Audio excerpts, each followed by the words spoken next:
น้ำฝนน้องน้ำฝนโดยอายุจักปีเช้าอายุ20ปีบ่โดยเคยมีครอบครัวบ่น้องล่ะบ่เคน้องยออกมาเปิดใจนี่น้องมักผู้บ่าวทางใดทั้ง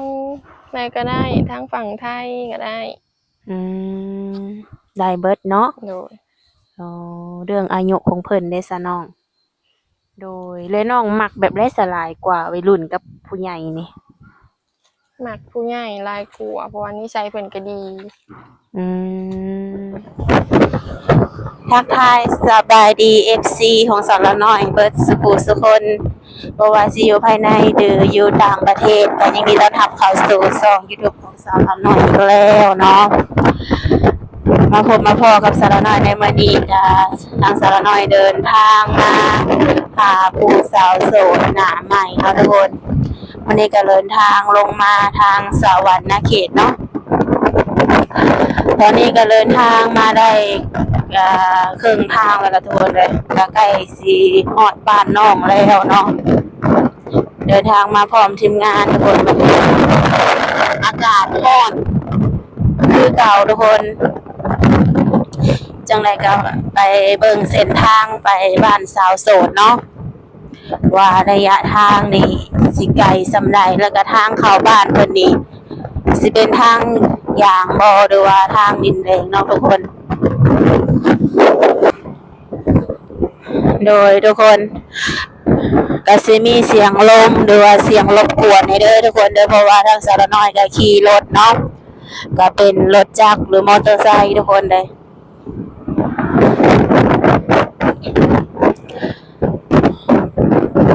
และแล้วก็น่าจะฮอดทางเข้าบ้านเพิ่นเนาะทุกคนบ้านหยังก่อนเนี่ยบ้านเครือเขากาดบ่เนาะโอ้เป็นทางเล็กเลยทุกคนเลยประมาณนี้เนาะโดยโอ้บ้านเพิ่นก็เป็นทางเล็กเนาะทุกคนก็สิประมาณนี้เนาะทุกคนเนาะเป็นทางไปหาผู้สาวโสดก็บ่ฮู้ว่าเฮาสิเข้าไปไกลดึกส่ำใดเนาะทุกคนเพราะว่าทางสาวน้อยก็มาเป็นครั้งแรกเนาะแล้วก็ยังบ่ฮู้ว่าเฮือนสาวโสดเพิ่นอยู่ไสเนาะทุกคนเป็นจังได๋นั้นก็ฝากติดตามเป็นกำลังใจให้สาวน้อยเด้อทุกคนสบายดีโดยสบายดีโดยมื้อนี้ก็มาพบมาพอกันเป็นครั้งแรกเนาะโดยแนะนำชื่อเบิ่งดูน้องล่ะน้ำฝนน้องน้ำฝนโดยอายุจักปีเช้าอายุ20ปีบ่โดยเคยมีครอบครัวบ่น้องล่ะบ่เคยอืมยังบ่เคยสร้างครอบครัวเนาะโดยที่ผ่านมาน้องก็เคยโอ้ลมผู้บ่าวอยู่บ่ซะเคยอืมเคยอยู่เนาะโดยโดยแล้วคือปัจจุบันนี้คนโอ้คนลมนี่มีอยู่บ่ก็พอมีอยู่อืมยังบ่ถูกใจบ่โดยโอ้โดยก็เลยว่าออกมาเปิดใจเนาะโดยหาคนโอ้คนลมน้องออกมาเปิดใจในรอบนี้นี่น้องพร้อมสร้างครอบครัวเลยบ่น้องล่ะยังบ่พร้อมยังบ่พร้อมบ่โดยคิดว่าอายุจักปีจังสิพร้อมประมาณ25หรือว่า27พุ่นแหละอืมถือว่ายังอีก5-6ปียังอีก7ปีบ่พุ่นแหละเนาะโอ้ก็ถือว่าตอนนี้นี่อยากไล่แค่สู้แฟนเนาะโดยแต่ยังบ่พร้อมสร้างพร้อมซาแล้วปัจจุบันนี้น้องได้เฮ็ดเวียกเฮ็ดงานหยังซั่นน้องล่ะคล้ายคือคล้ายลูกชิ้นอืมเป็นร้านน้องเองแม่นบ่โดยโอ้น้องขายอยู่ไสขายอยู่นอกทางพุ่นโดยอืมขายทุกมื้อบ่น้องโดยขายทุกมื้ออืมถามจะตอนนี้ที่ได้สภาพค่ะทันได้เปิดประมาณตอนแรงๆแบบคิดว่าเปิดสูงสั่งแล้วซะแล้วลูกค้ามาตอนนี้เปิดช่วงแรงบ่น้องล่ะแล้วน้องปิดร้านจักโมงซะ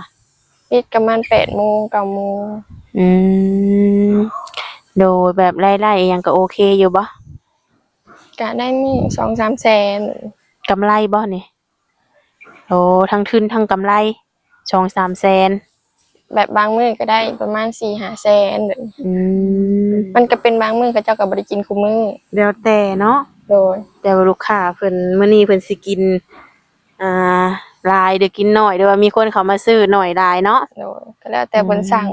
โอ้เพิ่นสิสั่งบ่ แบบขายประมาณแบบว่าแจ่วจีนแบบ อืม ใส่ลูกชิ้นเนี่ยไปขายแบบปิ้งจีน โอ้ ว่าง่ายๆคือพิงจีนเนาะ โดย อ๋ออือ แต่ว่าเครื่องมันบ่ได้หลายคือแบบในเมืองเขาเจ้า ๆอื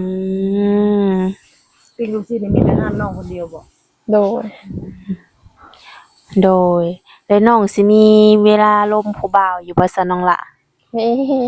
มีเนาะ โดย อืมโดยคือมื้อนี้รวมๆแล้วน้องออกมาเปิดใจนี่น้องมักผู้บ่าวทางใด ทางไหนก็ได้ทางฝั่งไทยก็ได้ อืมได้เบิดเนาะ โดย อ๋อเรื่องอายุของเพิ่นได้ซะน้อง ก็แล้วแต่แบบเบิ่งไปก่อนนี่แหละ อืมเคยลบอยู่ว่าผู้บ่าวรุ่นใหญ่ เคย เคยเนาะมีความแตกต่างกันบ่น้องหลาลมวัยรุ่นกับผู้ใหญ่นี่ แตกต่างเพราะว่าเพิ่นสิเป็นผู้ใหญ่กว่าแบบ เป็นผู้นำให้เฮาแบบนี้ อืมโดยและน้องมักแบบไร้สลายกว่าวัยรุ่นกับผู้ใหญ่นี่ มักผู้ใหญ่หลายกว่าเพราะว่านิสัยเพิ่นก็ดี อืมอันนี้เท่าที่ว่าเคยล้มมาเนาะ โดย อ๋อ60แบบนี้น้องล้มได้บ่แบบนี้ โดยได้ น้องบ่ติว่าเพิ่นเฒ่าเกินไปบ่น้องละ บ่ติ อืมโดยพอห่างพอหมายลูกติดล้มได้บ่ โดยกะเบิ่งไปก่อนตอนนี้ โดยเบิ่งความเป็นจริงก่อนเนาะ โดย อืมคือแบบว่าน้องว่าอายุ25 27จังสิสร้างนี่คือแบบช่วงนี้อยากหาเงินอยู่แม่นบ่ โดย อ่า ไปหาเงินส่งรถ โอ้หาเงินส่งรถส่งเดือนหนึงเท่าไหร่น้องล่ะ เดือนละล้าน2 ล้าน อืม 2 ล้านแต่ตีไปเลยกะ จักปีจังสิเบิดนี่ 3 ปี 3 ปีรถที่น้องขี่นี่บ่ โดย อืมโดยก็ถือว่าอาชีพของน้องนี่ขายปิ้งจีนนี่ที่ว่าเก็บเงินส่งค่ารถอ๋อถือว่าเก่งเนาะสนุก โดย โดยน้องมีสเปคตายตัวบ่นี่ บ่มี บ่มีบ่ว่าผู้จบผู้งาม มักอยู่บ่ซะผู้บ่าวหน้าตาดีนี่ ก็มักคันหน้าตาดีกะนิสัยบ่ดีก็บ่มัก เออถ้าหน้าตาดีนิสัยบ่ดีถือว่าบ่ผ่านเนาะ โดย อืมน้องมักผู้ชายแบบใดซะน้องล่ะ มักผู้ชายที่เป็นผู้ใหญ่แล้วก็นิสัยดีกับเฮาเนี่ยกับครอบครัวเฮาแบบสิฮักครอบครัวเฮานำแบบนี้ อืมมักแบบนี้เนาะ โดย ต่อให้เพิ่นมีอายุก็ตามแม่นบ่ โดย อืมโดยกินเหล้ากินเบียร์สูบยาได้บ่น้องล่ะมักบ่ บ่ฮะ บ่มักเนาะส่วนตัวน้องเองนี่กินอยู่บ่เหล้าเบียร์นี่ บ่สุกิน อืม คันว่าไปงานหรือว่ามีงานก็กิน โอ้กินเฉพาะที่ว่ามีงาน โดย แปลว่ากินชุ่มแซ่วแต่ละมื้อนี่บ่ได้กิน โดย อืมถ้าว่าคนที่สิเข้ามาหานี่เหล้าเบียร์นี่กินได้เป็นบางครั้งบางคราวนี่ได้บ่ ได้ อืม แต่กินช่วงมีงานแบบมีดองหรือว่าพี่น้องมาเฮือนนี่ได้ อืมโดยถ้าว่ากินทุกมื้อนี่ถือว่าบ่ได้เนาะ โดย อืมแต่ว่าสูบยานี่บ่มักแม่นบ่ บ่มา อ่าก็ถือว่าผู้ชายสูบยานี่ตัดออกเนาะสนก โดย เพราะว่าทางน้องเพิ่นนี่บ่มัก แห่กินมันบ่น้องล่ะหรือว่าตั้งบ่มักเลย มันคิว อืม แล้วเขาเจ้าสุกใกล้ๆมันคิว อืม ฮะแบบมันขยุฮะนะแบบ เออโดย บางคนก็แพงง่ายก็คืออยู่ไก่ก็ยังได้กินเนาะ แม่น อืมโดยนอกจากว่าเพิ่นนี่เลิกยาสูบเนาะ โดย ก็เข้ามาโอมาลมเบิงถ้าว่าเจ้านี่เลิกไล่เนาะ เลย โดยน้องมักผู้บ่าวอาชีพหยังน้องล่ะ อาชีพแบบใดก็ได้อิสระก็ได้ อืมโดยเป็นนายตัวเอง โดย สามารถแบบว่าเบิ่งแยงเฮาได้เนาะ โดย บ่เฮ็ดให้เฮาเดือดร้อนก็ถือว่าได้เนาะ โดย อืมโดยคือในช่วงแบบว่าตอนนี้ก็ใกล้สิฮอดสงกรานต์แล้วเนาะถ้าว่าผู้บ่าวอยากมาหาได้ซะน้องล่ะ สงกรานต์กลับไปหาย่าอยู่บ้าน อืม เพราะว่าเพิ่นอยู่ผู้เดียวเดี๋ยวนี้ ย่า ปู่ ย่า เสี น้อง ยปู่เสียวางเดือนกี่นี้ โอ้ สงกรานต์เจ้าอยู่เมืองทางบ้าน โดย เมืองหายา โดย อยู่บ้านหยังน้องล่ะย่า บ้านน้องอาหงน้อย น้องเอาโฮงน้อย อืม ไปทางนี้เนาะเนาะ โดย เซนู สิเมื่อหาย่าเนาะถ้าว่าหนุ่มๆอยากมาหานี่ ถือว่าบ่ว่างรับเนาะช่วงนี้ โดย เดี๋ยวน้องบ่ได้อยากไปดิ่นไปเที่ยวแบบกับหมู่กับครูบ่ซะน้องล่ะ กะลินแถวบ้านลินแถวเฮือนนั่นแหละ อืมโดย ยันว่าวางแผนไปดินบอลหันบอลนี้ โดย มีอยู่บ่คิดไว้ในใจอยู่บ่ กะสิพาย่าไปทรงพระอยู่วัดแบบนี้หั้นนะคือแต่ละปีไปคือแบบมีปู่ไปนำปีนี้ก็บ่มีปู่เสียแต่เดือนก่อน เพิ่นก็เหงาแม่ ก็เลยเอาร้านไปนำเนาะ แม่ ร้านก็พาญาไปส่ง ไปน้ำขุปี อืมปกตินี่สิไปพร้อมหน้าพร้อมตากันเนาะ โดย อืมโดย และน้องพลนี่นะมีเอื้อยมีอ้ายมีน้องบ่ บ่มีเอื้อยบ่มีอ้ายมีแต่น้องเด้ อืมน้องสาวนี่บ่ โดย คนเดียวนี้ กับน้องชายผู้หนึงเพิ่นเรียนอยู่ป โอ้ คือทางน้องน้ำคนนี่เป็นลูกกบบ่ .5 โดย ลูกสาวคนกกเนาะ คนแรกคนโต โดยถ้าว่ามีสามีนี่ไปอยู่นำได้บ่ซันน้องละ ได้ ไปอยู่ได้เนาะได้น้องได้เฮียนจบม .7 ครั้งแน่บ่น้องละ บ่จบซ้ำออกก่อนออกตอนม ออกม .6 โอ้เหลืออีกปีเดียวเป็นแนวใดคือว่าบ่เฮียนให้จบน้องละ .6 ก็มีปัญหากับครอบครัวแบบสิเพิ่นผิดกันเรื่องเงินก็ออก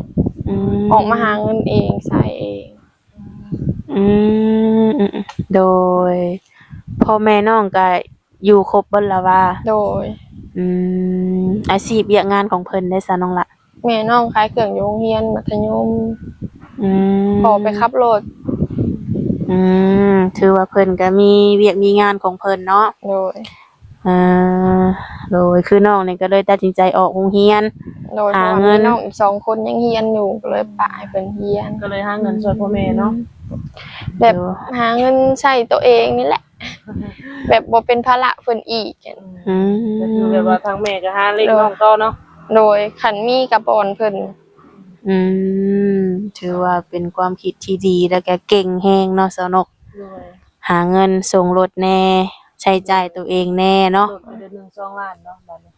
ล้าน983กับ32เลยเนาะ โดย อืม เป็น เกือบเนาะ สมมุติเฮาลืมเฮา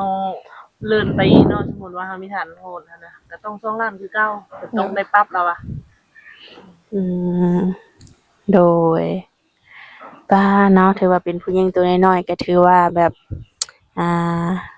มีความรับผิดชอบสูงเนาะน้องล่ะ โดย คือพ่อแม่น้องนี่อายุจักปีซะ แม่ประมาณ40 อืม 40แล้วแม่พ่อ โดย 39 โอ้ พ่อรุ่นแม่ โดยถ้าว่ามีลูกเคยสัก50แบบนี้นะเพิ่นสิบ่ติบ่น้องล่ะ บ่ติดอกคะแนนหักลูกเพิ่น อืมโดยก็ถือว่าเรื่องพ่อแม่นี่อาจจะบ่มีปัญหาเนาะ โดย ลูกมักไผเพิ่นก็อาจจะมักนำเนาะ โดย อืมโดยคือทุกมื้อนี่น้องก็หาเงินใช้จ่ายเองนี่น้องเฉพาะใช้ส่วนตัวนี่เบิดเดือนเท่าใดน้องล่ะ ก็บ่ฮู้คือกัน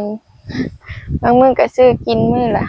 20เหลือมื้อ50ซั่นนี่ อืม บ่ได้ซื้อหลาย โดย โอ้ ก็ซ้ซื้อกินตัวเอง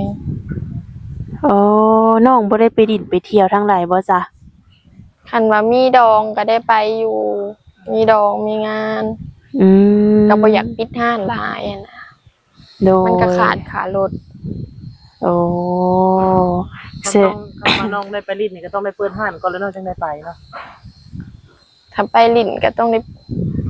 ไปก็ไปซำนี้ช่วงนี้ตอนท่านได้เปิดจังซี่ อื นะ ม ไปก็ไปหลังลิ้นอยู่น้ำหมู่สินะแป๊บหนึงแล้วก็มา ประมาณ3-4โมงแล้วก็เลยมาเปิดห้าน โดย 3-4 โมงก็มาเปิดห้าง พอดีพนักงานเพิ่นเลิกเนาะหรือว่าน้องมาเฮ็ดเพิ่นเลิกมาพอดี ชวนไลน์แบบตอนเย็นๆแหละมันบ่ฮ้อนแล้วเขามักมานั่งกิน อืม เออนั่งกินข้าวห้านเลย บางคนก็ซื้อเมื่อ อืมถือว่ามีโต๊ะมีตังให้นั่งเนาะ โดย แสดงว่าเรียบร้อยเบิ่นแล้วเนาะสารน้อย โดย อืม แล้วแบบว่าแบบน้องก็แบบกลางค่ำกลางคืนแบบนี้บ่ได้มักไปดินไปเที่ยวบ่น้องล่ะ บ่ได้ไปแต่ปิดห้านแล้วก็นอน อืม แบบใดแบบเฮาบ่มีเงินบ่หรือว่าตั้งบ่มักไป เงินก็มีส่วนแต่ก็ตั้งใจเก็บเงินไว้ดีกว่านะ อืม โอ้ถือว่าความคิด บางเทื่อก็หมู่มาลิ้นมากินก็เขาเจ้าก็มาอยู่ห้านกันนะ อืม ก็เลยคุยได้หยังกันอยู่เนาะ โดย อืม ก็ที่แน่ๆก็คือน้องเปิดห้านเนาะ โดย หมู่คู่เพิ่นก็อย่ามาอุดหนุนหรือว่ามา โด นั่ ย งกินอยู่แถวห้านเอาเองเนาะ โดย อืม หมู่บ่ไปหาก็ได้แบบซี่นะ โดย โดย ถือว่ามื้อนี้ก็ได้ออกมาเปิดใจครั้งแรกเนาะน้องหลานเนาะ โดย ที่ว่าได้ออกมาหาคนโอคนลมหาสู่หาแฟน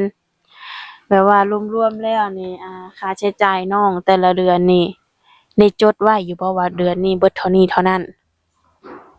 ค่าใช้จ่ายก็มีรถก็เดือนละ2 ล้าน เดือนละ2 ล้านก็ซื้อกินแหน่ก็บ่ได้จดไว้ เออแบบว่าเสื้อผ้าหน้าแพรเครื่องสูบสำอางแบบนี้น้องได้ซื้อดุบ่ ก็ซื้ออยู่เทื่อละ100,000-200,000ซื้อเทื่อละน้อย อืม เพราะว่ามันแพงเดี๋ยวนี้ไปซื้อบัตรเดียวมันก็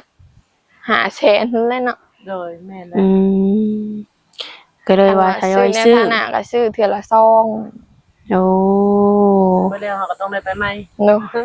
ให้เฮาไปตลาดคุมื้ออยู่แล้ว โดย อืมถือว่าน้องก็บ่ได้แบบใช้เงินฟุ่มเฟือยเนาะ โดย ทุกอย่างนี่แบบว่าก่อนสิซื้อหยังนี่ต้องคิดก่อน โดย ว่าอันนี้สมควรบ่อันนี้เฮาใช้เบิดหรือยัง อืมอืมๆโดยถ้ามีสู่มีแฟนในการโอ้ร่วมกันนี่นะประมาณจักเดือนน้องจังสิแบบตัดสินใจคบหากับเพิ่นนี่ เดือนหนึ่งหรือว่า2 เดือนก็ได้ อืมเดือนหนึ่งหา2 เดือนเนาะถือว่าแบบเบิ่งเพิ่นในระยะช่วงนี้ถ้ามั่นใจแล้วก็ตกลงเลยแม่นบ่ โดย อ๋อถ้าว่าน้องคุยผู้บ่าวอายุ50แบบเนี้ยน้องล่ะแบบน้องบัดพร้อมสร้างครอบครัว25หา27เพิ่นสิท่าน้องได้บ่น้องล่ะ น้องก็บ่ฮู้ ถ้าว่าเพิ่นนี่ขอเวลาลดลงมานี่ได้บ่ ได้ อืม หรือว่า เฮาสิใจอ่อนให้เขาอย่างเงี้ยนะ เออ โดยเผื่อเจอคนที่แบบเพิ่นดีกับเฮาเนาะ โดย เพิ่นมักฮักเฮาแท้อาจสิใจอ่อนลดลงมา โดย เออโดยเนาะมื้อนี้ก็ถือว่าเป็นผู้จบผู้งามแบบ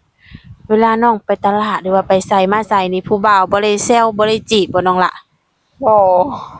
อืม บางมื้อก็ตื่นแล้วก็ไปเลยแล้วก็จังมาอาบน้ำมันจะเปิดห้าง บ่ได้แต่งตัวอีหยัง บ่โดย โอ้ คือเราไปตลาดนี่ไปตลาดเซโนมันบอก โดยบางมื้อก็ไปสวรรค์ อืมโดยแบบว่าผู้จบผู้งามแบบน้องเนาะบางที FC เพิ่นก็บ่อยากเชื่อว่าโสดเนาะแต่ว่าน้องโสดแท้บ่ โดดแท้ อืบ่ได้ตัวเนาะ โดย เพราะว่าผู้จบผู้งามเด้เนาะ โดย ความสูงน้องเท่าไรน้องล่ะได้แทกบ่ ฮู้กันบ่ได้แท้ น้ำหนักเลย น้ำหนัก53 54อืมโดยถ้าว่าผู้บ่าวสิเข้ามาจีบน้องนี่น้องสิเอาคนสูงคนต่ำซะน้องล่ะ คนสูงกว่า สูงกว่าเนาะอืมโดย อันนี้ก็คือแบบว่ามักคนสูงกว่าน้องล่ะเนาะ โดย ซ้ำกันได้บ่ ได้ อืมได้อยู่เนาะ โดย โดย ถือว่าฐานะครอบครัวน้องนี่ก็พออยู่พอกินบ่ โดย ได้เฮ็ดไร่เฮ็ดนาอยู่บ่ซะน้องล่ะ เฮ็ดอยู่บ้านพอ โอ้น้องก็รำไร่รำนาเป็นบ่ เป็น โอ้บ่น่าเชื่อเนาะสนุกเนาะผู้งามปานนี้รำนาก็เป็น แล้วปีหนึงแบบได้เข้าจักสอบซะน้องล่ะ เพิ่นแบ่งให้ปีละ10สอบ10ไปสอบ เพราะว่ากิน 4-5 คน อืมกุ้มกินบ่น้องล่ะ เฮ็ดนํกันหลายคน โอ้ กุ้งไปซื้อเอาว่าพี่น้องเพิ่นก็หลายคนแบบนี้นะ โดยปั่นกันเนาะ โดย โอ้ถ้าว่าบ่กุ้มนี่ก็ถือว่าต้องได้ซื้อ อืมโดยก็มานี่ก็ถือว่ามาสัมภาษณ์หรือว่ามาเปิดใจให้น้องเป็นครั้งแรกเนาะ โดย มีแต่ว่าให้ทั้งน้องสมหักสมหวังเนาะน้องล่ะ โดย ให้พบพ่อคนดีๆเข้ามาในชีวิตเนาะ โดย คนที่แบบว่าสามารถเบิ่งแยงน้องได้ แล้วก็ดีกับครอบครัวน้องเนาะ โดย โดยอาจจังใดก็ไว้พบพ่อกันในคลิปหน้าเนาะน้องล่ะเนาะ โดย ถ้ามีหยังเพิ่มเติมทั้งเอื้อยและทีมงานก็สิมาหาใหม่เนาะ โดยสบายดีน้องล่ะ สบายดี สบายดี โอเค